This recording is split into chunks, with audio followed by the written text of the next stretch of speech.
मिठाचो आगोर.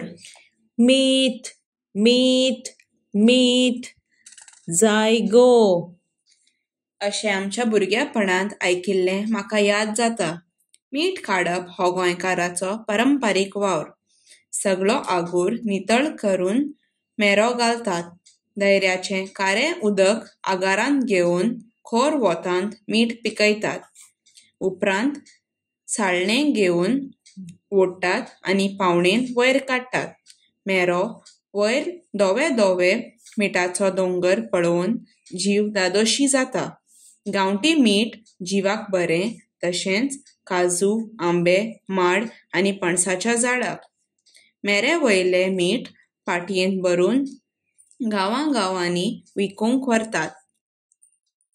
गांवचो लोक हें मीठ मानीचो कोंडो भरून पुरुमेंताक दवरतात आनी सगळ्या पावसाळ्यांत वापरतात.